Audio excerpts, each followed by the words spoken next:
Everyone, so in today's slideshow, I'm going to be presenting COVID-19 and its effectiveness in the US.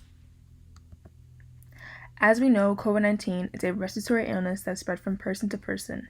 COVID-19 infection can cause mild to severe and be fatal to some, mainly those who suffer from asthma. The government has enacted a temporary solution known as social distancing.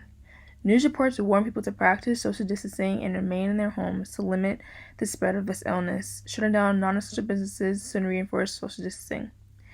The original idea of social distancing came from Singapore's epidemiological outbreak that all governments initiated strict social distancing measures. The effects it has in the U.S., President Trump has initiated a 30-day travel ban known as Travel Ban 4.0 that became effective on February 21st, 2020, suspending all travel bans to level 3 countries like China, Iran, Schengen, United Kingdom, and the Republic of Ireland fighting COVID-19 to help limit the spreading of the illness. This also followed by the closing of non-essential businesses. The shutdown of non-essential businesses can lead to a global economic inflation, potentially. This also included the shutdown of schools temporarily until at least May and non-essential businesses, of course. Trump has even proposed a monthly $1,000 stimulus check due to the shutdown of non-essential businesses, which essentially is the country borrowing the money against itself. When should the nation reopen? Trump says some states could reopen May 1st. Trump wants to reopen the states faster than his own administration's guidelines recommend.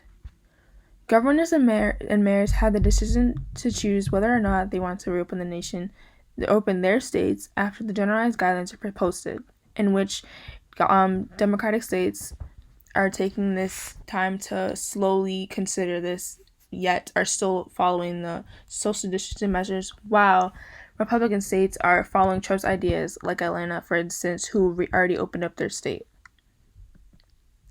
Some problems I faced writing this essay was finding enough sources to help me support my paper, and also finding an argument for COVID-19. As you know, COVID-19 is a current, ongoing issue happening in the United States right now. So it was hard to find factual evidence that were legit and not made up to help me write my essay.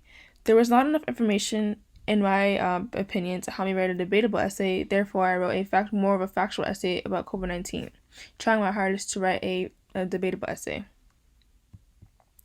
What I needed to work on while writing my essay was to stop getting off track, like overwriting, because I personally think I wrote more about other countries and how they're handling COVID-19, and more of what news reports were saying, and not much of analyzing the information I was putting in my paper.